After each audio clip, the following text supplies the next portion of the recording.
Good morning, members, friends in Calvary. It's time for your video devotion of the week. Today it comes from Luke chapter number 10 and verse number 24. And Jesus is speaking and he says these words, "For I tell you that many prophets and kings have desired to see those things which ye see and have not seen them, and to hear those things which ye hear and have not heard them." In 2021, we're living in unique times, no doubt about it. And things are different than how they were even 2 years ago. And sometimes we can kind of longingly look back and look around and be like, man, I wish I wasn't in this time. I wish this was a different time. But the truth is, we are in this time because God wanted us to be in this time. That's not an accident. But we're living actually in a wonderful time, in a great time. And the first thing we're living in a great time for is because Christ has come. He says, many prophets and kings desire to see what you see. Now, unfortunately, we haven't seen Christ, but we see him in his word. We look back at history. It's a historical fact. We celebrate Christmas. We know that Christ has risen, has come. We know that he's been here.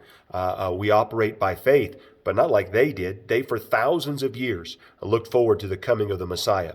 And we have seen the coming of the Messiah. It's already happened. Number two, we've seen the resurrection.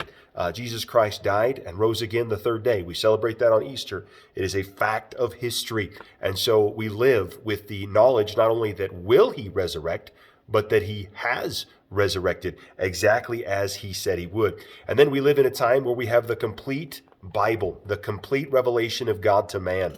And in the time of Moses, they wrote the first 5 books of the Bible. And before that, the book of Job, and then David and his writings and all of those things. But we have all of it. We have everything we need to know.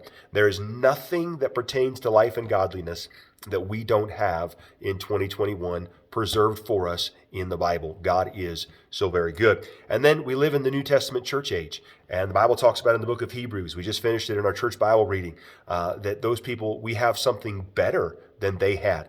We have the local New Testament visible assembly, the bride of Christ, the church of the living God, the candlestick that God dwells and walks amongst. And we have this living organism that God established for us. 2,000 years ago, a little over, they didn't have that. God is so very good to us. And then lastly, we're living in great times because we might be living in the end times. I mean, all signs point to the fact that Christ's return is imminent, and it could all be over. And what a privilege! What undeserved recognition from God that he would allow us possibly to be living when his son returns. And that means we're running the final leg. We get to run the last lap. And so, yeah, if you want to focus on the negatives, there's no doubt a lot of negatives to focus on. I'm frustrated just like you are. But if you want to focus on the positives, we live in a wonderful time. We were born in this time for a reason, and God has a purpose and a plan. Hope that'll be an encouragement to you. Love you, Calvary. Looking forward to church on Sunday. We'll see you then. God bless.